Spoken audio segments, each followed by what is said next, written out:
News alert: President Trump announcing that U.S. recognizes Jerusalem as the capital of Israel, calling the decision long overdue, sparking reaction around the world. Hello, everyone. I'm Dana Perino, and this is the Daily Briefing. The president's decision sending shockwaves across the Middle East, the Israeli prime minister praising it as an important step toward peace. This video shows U.S. and Israeli flags side by side on a wall in Jerusalem's Old City, while Palestinian leaders are threatening days of rage in protest. We have Fox team coverage. Connor Powell is in Jerusalem, but let's begin with Chief White House correspondent John Roberts. John. And this is quite a historic day, as you pointed out, Dan. I mean, how many times did you stand at the podium and say that President Bush had re-signed the waiver to the 1995 Jerusalem Embassy Act? President Trump, as a candidate, made this one of his central planks in terms of his relationship with Israel. There were all of those questions that were raised during the campaign about what kind of friend to Israel President Trump was actually going to be when he took office. He signed the waiver, as so many presidents had in the past, but then today he changed things around, even though he's signing the waiver, because that waiver has to be signed all the way up until an embassy in Jerusalem was opened. The president said, we're going to begin the process to move the embassy and, for the first time, recognize Jerusalem as the capital of the country. Listen to what the president said. Today, we finally acknowledge the obvious, that Jerusalem is Israel's capital. This is nothing more or less than a recognition of reality.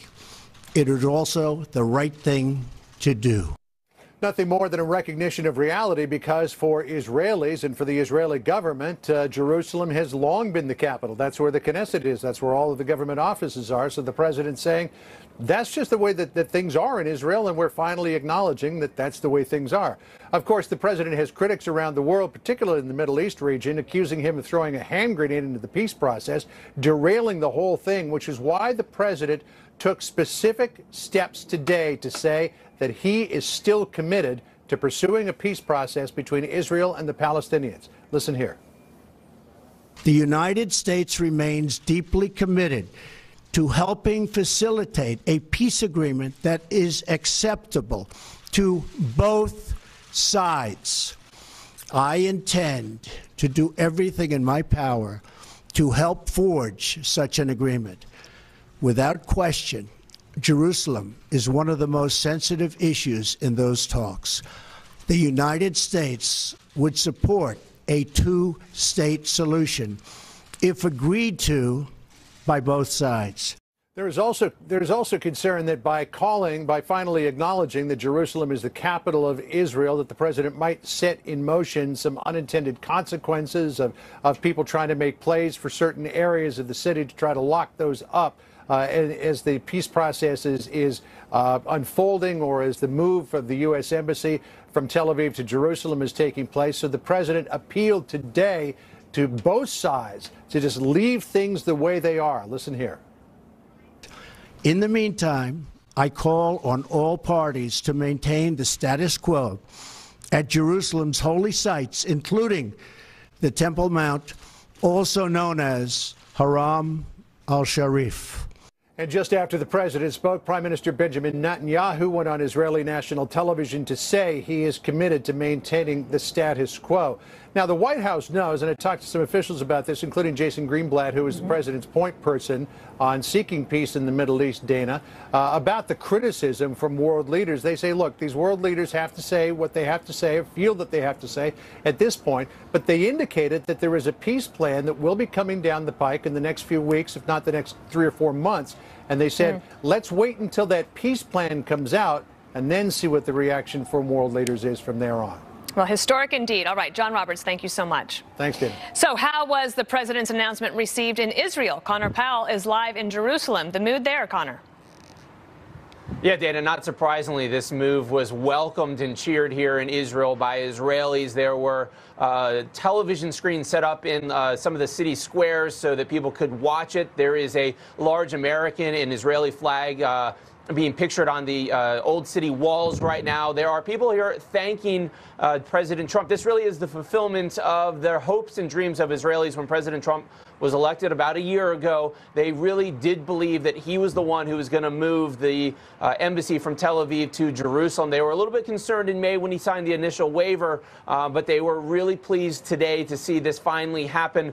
Israeli Prime Minister Benjamin Netanyahu on television, releasing a statement not too long ago, had this to say. Have a listen. We're profoundly grateful for the President for his courageous and just decision to recognize Jerusalem as the capital of Israel and to prepare for the opening of the U.S. Embassy here. This decision reflects the President's commitment to an ancient but enduring truth, to fulfilling his promises, and to advancing peace. Now, while Israeli Prime Minister Benjamin Netanyahu and President Trump have said that this will help advance peace, particularly between Israelis and Palestinians, there's a lot of debate in the region. A lot of world leaders, including U.S. allies in Europe and the Arab world, have condemned this move, saying it's just not helpful, that it won't actually help advance the peace process. Palestinians are extremely angry and frustrated about that, about this unilateral move that they say really undermines the peace process. Hanan Ashrari, a senior Palestinian official, had this to say. This decision by President Trump is clearly one of the most irresponsible decisions taken by American presidents vis-à-vis the region and the chances of peace. So far, the response has been fairly muted by Palestinians. There were some protests in Gaza, largely peaceful. There were some Palestinian Christians and Muslims burning pictures of President Trump last night in Bethlehem. We haven't seen the large-scale protests or days of rage that have been called for. That, Dana, very well could come in the next 48 to 72 hours. We will see what type of impact this has on the Palestinian street and across the Arab world. All right. Thank you so much, Connor Powell. So many Arab nations voicing concern over President Trump's announcement. Turkey's deputy prime minister tweeting this: declaring Jerusalem a capital is disregarding history and the truths in the region. It is a big injustice, cruelty, short-sightedness, foolishness, madness. It is plunging the region and the world into a fire with no end in sight. Sohrab Ahmari is the senior writer at Commentary Magazine. I'm delighted to have you here today because you've been writing about this and following this for years. It is a historic day. When the Arab nations that complain and say that this could plunge the region into chaos, I mean, isn't it already in chaos? And when they talk about a peace plan and the disruption of it, there is no current peace plan that I'm aware of. There is no peace process underway, and I actually think this move, as President Trump, I think, correctly said, this move may actually spur a real peace process, because so far Mahmoud Abbas, the leader of the Palestinians, has for years refused to sit down on one-on-one, even though there's been an open invitation from Prime Minister Netanyahu. This sends the signal, first of all, that the U.S. will no longer tolerate that kind of rejectionism from the Palestinians, and also it's just a recognition of a basic reality. No one expects that in any final peace settlement that the Israelis will relinquish Israel. And great powers like the United States shouldn't deal with fictions. They should try as much as possible to deal with the truth. And the truth is that that Jerusalem is Israel's eternal capital and will remain so. That doesn't mean that the Palestinians can't share parts of it or that they won't have access to the holy sites and so forth. Well, in fact, in President Trump's speech, he said that the White House, or that the administration, the United States position, is to not talk about boundaries of what that would look like. So is that to me was signaling an opening to the Palestinians to say there is a way here for us to get to a resolution. Precisely. And so a lot of these noises you hear from some Arab leaders, although it's notable that some are more muted than others, are things they have to say for their own publics. But there's been a realization now among Arab leaders for years now, but especially now, they recognize that Israel is not the problem in the region. There's a joke among journalists: if you sit down with Arab diplomats, if it's on the record, they'll say the Palestinian issue is the #1 issue. But if it's off the record on background, they say, Israel, please save us from Iran. So right. I wanted to ask you that. Sure. So as a lot of this, and including the Saudi statement, I think, was what he had to say, the new king had to say. Yes. But I wonder if you know of anything or would agree that perhaps there was a wink and a nod to Jared Kushner when he was there on behalf of the president, saying, we'll be okay with this because the anti-Iran alliance is more important at this point. It was much more than a wink and a nod when it came to Abu Mazen, when Mohammed bin Salman, this energetic reformer prince in Saudi Arabia, who I think is a historic figure, brought him in a few days ago. And it can't be an accident. Right. To tell him more or less that the peace plan that I envision is pretty much the Likud plan, is the Netanyahu plan of what a Palestinian state should look like. That timing cannot be accidental. So I think that's really what's at play here. There's a degree of realization that what really threatens Arab security right now is Iran's destabilizing activities across this whole arc that stretches from Yemen over to Iraq, across Syria and into Lebanon, and not what a peaceful Jewish state does with its capital or where its capital is. So I think that realization is there among Arab elites. Indeed. All right, so thank you so much for being here today. I really appreciate it. Thanks for having me. Fox News Alert, there is a rapidly growing list of Democrats now calling for Al Franken's resignation after a seventh accuser comes forward. What Franken just said he's going to do. We'll have that next. Senator Franken's conduct was wrong. He has admitted to it, and he should resign from the Senate. This is a Fox News Alert. Minnesota Senator Al Franken will make an announcement tomorrow as he faces growing calls from Democratic senators to resign. For the first time today, a chorus of his colleagues said Franken should step down in the wake of a seventh woman accusing him of sexual misconduct. New York Senator Kristen Gillibrand says it's clear what Franken needs to do. I think it would be better for the country for him to offer that clear message that he values women, that we value women, and that this kind of behavior is not acceptable. I do not feel that he should continue to serve. Here with me now, Fox News politics editor and the editor of Halftime Report, Chris Starrowalt. All right, so this all came obviously very coordinated because this had not happened last night. Then all of a sudden, within minutes, you had, I think, 12 U.S. senators on the Democratic side all saying, OK, Franken, he's got to go. Right after that, Al Franken's office said he will make an announcement tomorrow. What do you expect that announcement to be? I bet it won't take till tomorrow. Okay. He's thoroughly done. Now, if he wants to drag it out for another day, when your life is crashing down around you, sometimes we're not good at planning things. Our organizational skills tend to lapse when we see our lives and our futures and our careers turn into ashes. But Franken is going to have to probably resign today. He'll probably do it in a paper statement. Do you think it was the seventh accuser, or was there something else behind this sudden change of heart amongst all of them? Well, I would say this. He pitifully responded to the allegations in the first place. I'm sorry that you felt mistreated is not the same as I'm sorry I mistreated you.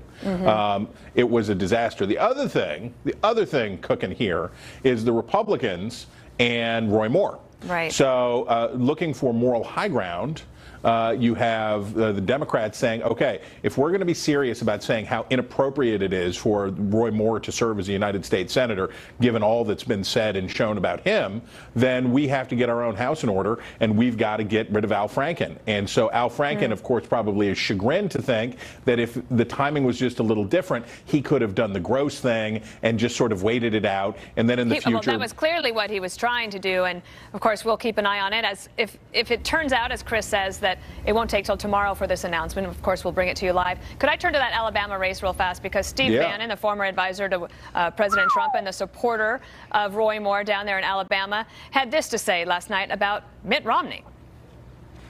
While we're on the subject of Vietnam and honor and integrity, you avoided service, brother, right? You served. Okay, Mitt, here's how it is, brother.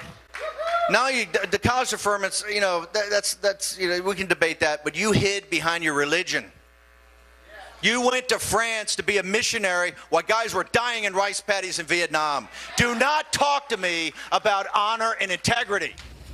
And let me read to you what Orrin Hatch wrote in response to this.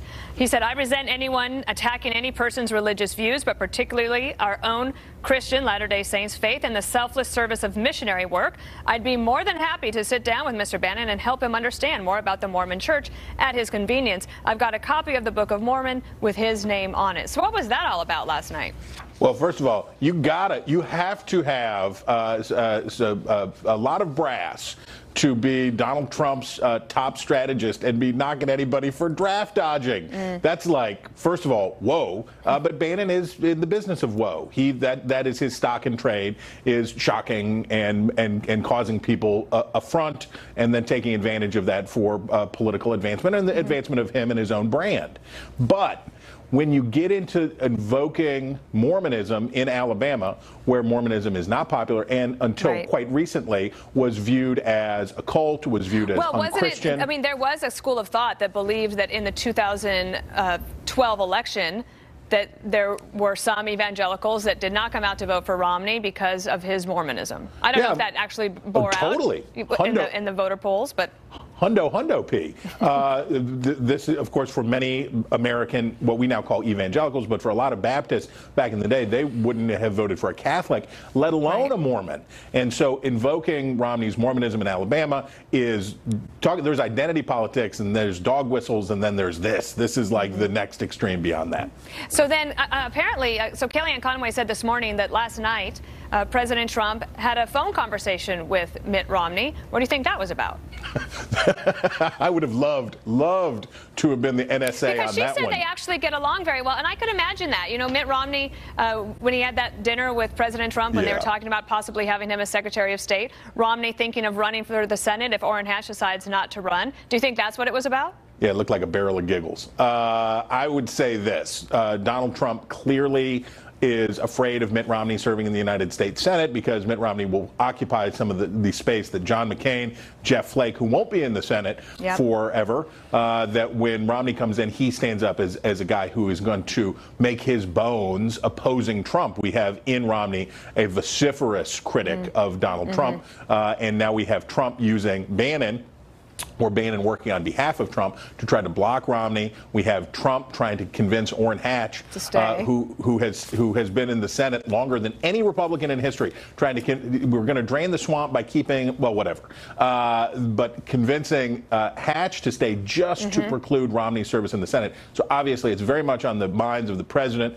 and his team to try to keep Mitt out. Well, President Trump probably very happy with Senator Orrin Hatch helping him get the tax reform bill to the point where it is, and especially if it gets to completion. Chris Stirewalt, thank you so much. And be sure to check out our weekly podcast, Perino and Stirewalt. I'll tell you what, if you go to foxnewspodcast.com, you just scroll down and then you'll see our logo and you click on that. It's always available for download on iTunes or wherever you listen, and we tape it every week. Wildfires raging out of control in Southern California. You got to see this. Adam Housley is in the fire zone in Ventura County. Adam. Yeah, Dana, 83,000 acres have burned just at this fire alone near Ventura. You can see people now coming home to find this. The winds have died down for now, but the forecast says more of those horrific winds are coming. We'll have all the latest details coming up in a live report.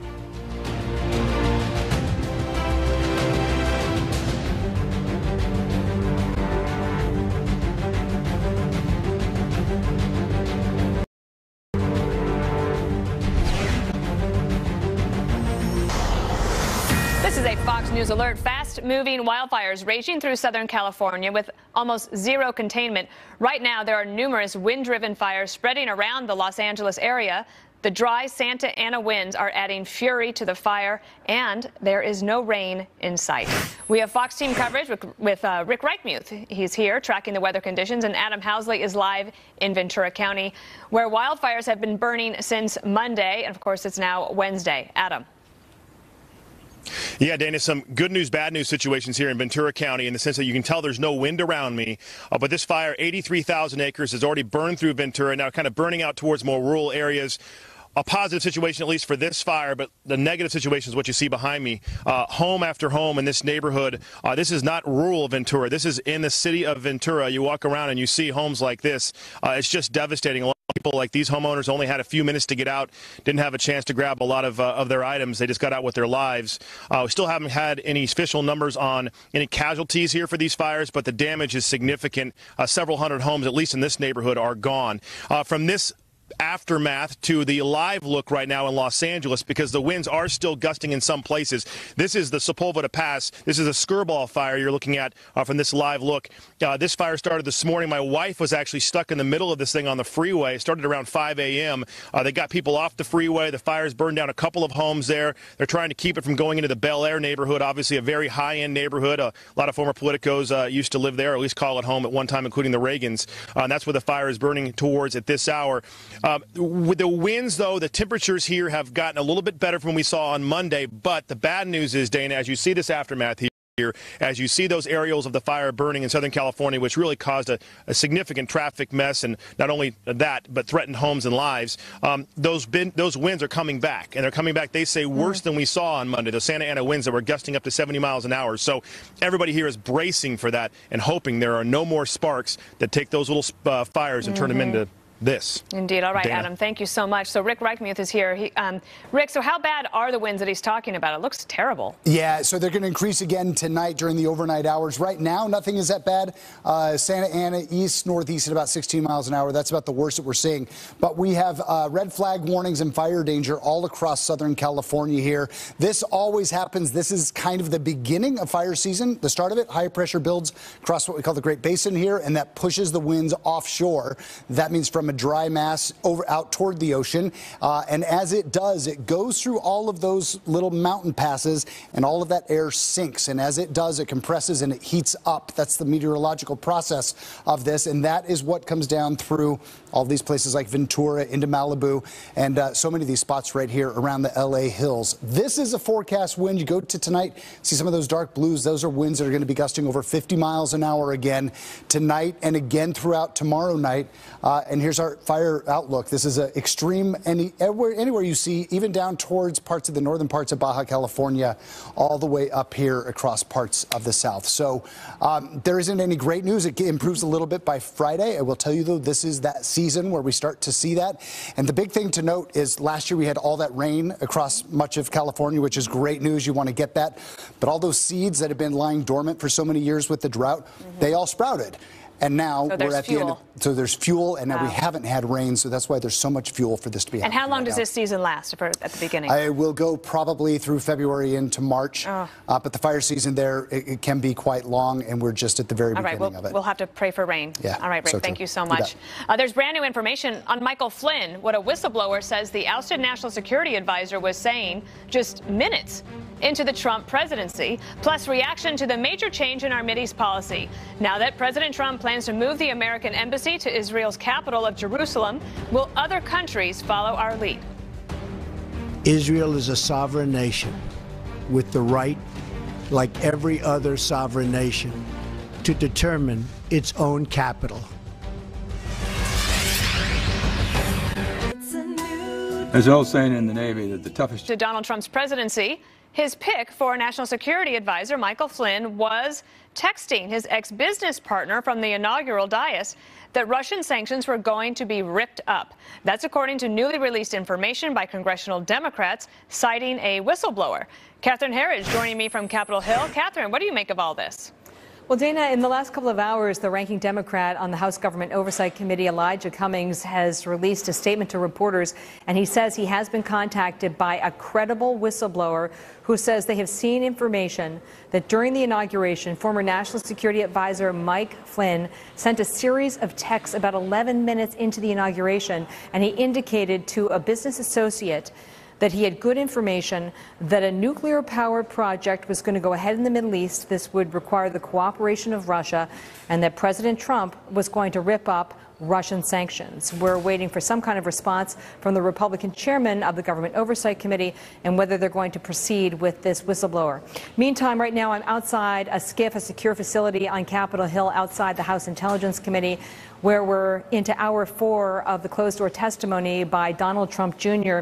What we know so far is that Democrats have been pressing the president's son on this June 2016 Trump Tower meeting. There were about a half dozen people there, including the president's son-in-law, Jared Kushner, as well as this Russian lawyer, Natalia Veselnitskaya. You'll remember that she pressed for the meeting on the basis that she had damaging information about Hillary Clinton, but in fact she wanted to talk about these anti-U.S. sanctions, Russian sanctions, pardon me. So we're hoping that this is going to conclude sometime in the next couple of hours. But our experience here is that sometimes once you get past the 2-hour mark, you could easily be looking at 8, 9, or 10 hours behind closed doors, Dana. Oh, that's a long time. All right. And the Republicans, they're speaking out today in anticipation of the FBI director's rare testimony that's happening tomorrow. That's right. We only hear from the FBI director a handful of times every year in a public setting, and he's going to be on the Hill tomorrow for an oversight hearing. But Republicans this morning made it very clear that they want specific questions about this anti-Trump dossier and the extent to which the FBI relied on this dossier to seek any kind of surveillance warrants on members of the Trump team, as well as how much was paid to this group Fusion GPS. Remember, they were the group that got money from the DNC and Hillary Clinton to finance the research. Here's Congressman Jim Jordan. Was this dossier in fact used? Was it part of what was taken to the FISA court to allow spying to take place on Americans who were associated with the Trump campaign? If in fact that took place, that is as wrong as it should be. We want to know that. Republicans say they are also going to press FBI Director Wray about this senior FBI agent, Peter Strzok, the one who's right at the center of these anti-Trump texts, who was right at the center of the Clinton email case, and then he did this complete pivot to be at the center of the Russia investigation. Here's another member of the Republican caucus. Nobody should get special treatment, and nobody should be subjected to special bias. Each day we learn more information that reflects the double standard that unfortunately seems to be pervasive at the FBI and at the Department of Justice. Fox News has confirmed that the Justice Department is trying to expedite these anti-Trump texts so that they can be reviewed by the House Intelligence Committee, among others, but we don't have a good sense of the time frame yet, perhaps in the next couple of days, but it really depends largely on the volume, Dana. All right, Catherine Herridge, thank you so much for bringing us that report. A Fox News alert on fallout from President Trump's Mideast policy shift. He just announced the U.S. is recognizing Jerusalem as the capital of Israel, also setting in motion the American embassy's move to that city. At the same time, he made it clear the U.S. is deeply committed to the peace process. And where that's concerned, the UN Secretary General is insisting there is no alternative to the two-state solution. It is only by realizing the vision of two states living side by side in peace, security, and mutual recognition, with Jerusalem as the capital of Israel and Palestine, and all final status issues resolved permanently through negotiations, that the legitimate aspirations of both peoples will be achieved. Joining me now is Ambassador Danny Danon, an Israeli ambassador to the United Nations. President Trump didn't disagree with the UN Secretary General there about a two-state solution, or did I not hear that right?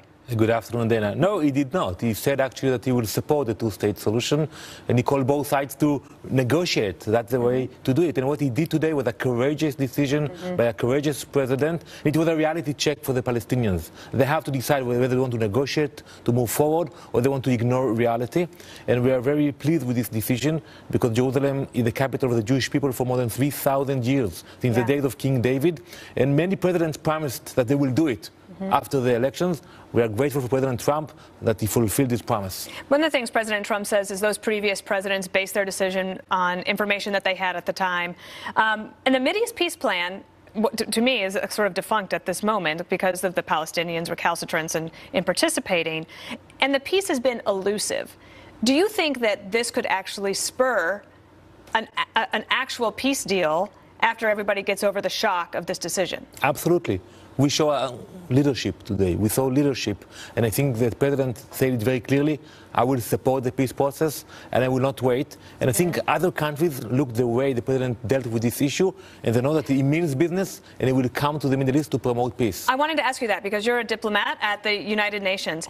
Is there a plan in place, or one that will be hopefully coming together soon, to get other countries to follow President Trump's lead and move their embassies to Jerusalem? I am sure that other countries will follow the U.S., the leadership of the U.S., and only a year ago, I was in the Security Council when they passed a resolution that called our presence in Jerusalem a violation of international law. And look what happened after a year. The U.S. is leading a new approach. Other countries will follow the U.S., and I think it will be helpful for the peace process. Do you have any concern at all about what Iran and Hezbollah might do in retaliation?